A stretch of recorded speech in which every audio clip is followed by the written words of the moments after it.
All right, so obviously gas prices are on everybody's mind lately now that we're up past $3 a gallon. And for those of you that still need an SUV for whatever reason, Mercedes has an interesting choice right now. You can get the ML320 CDI, get a diesel in your mid-size Mercedes utility vehicle. And we just had one for a couple weeks and actually beat the EPA estimate by about 4 miles a gallon. Right, Roger? Yeah, it was amazing. I've been a big diesel fan for, I don't know, as long as I can remember.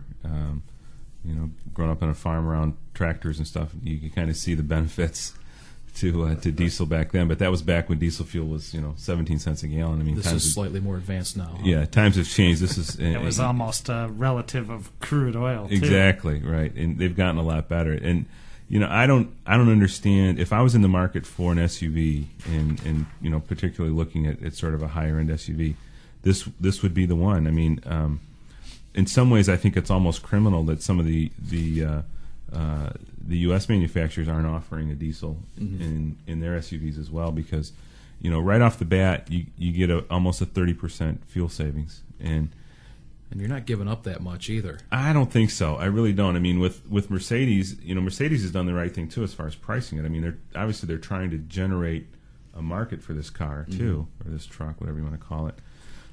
It's $1,000 over the base gas sticker price for the ML. They're also offering the diesel in the GL and the R class as well as the E class too. Right.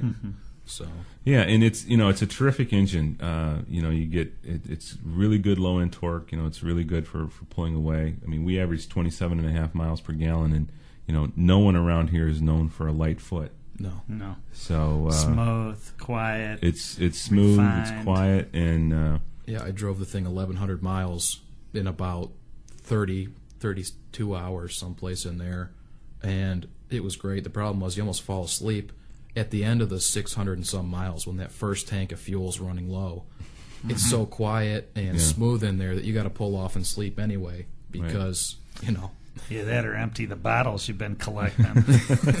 There were 4 restroom stops before there was a fuel stop. Right. Well, that's the thing, and it's quiet going down the road. I mean, 65, 70 miles an hour, the car's barely turning 2,000 revs. And they did a good job with the that 7-speed automatic. I think was a good fit in there. The top 2 gears are basically both overdrive gears. It's a 5-speed transmission with the 2 overdrives, so it's really slowing the engine down when you're on the highway.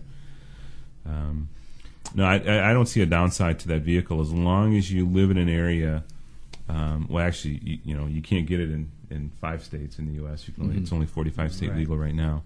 Until they do the Blue Tech, and it's supposedly 50. Right after next year, after 2008, when Blue Tech comes in with, you'll be adding urea into the exhaust system. It'll clean it up and it'll make it 50 state legal.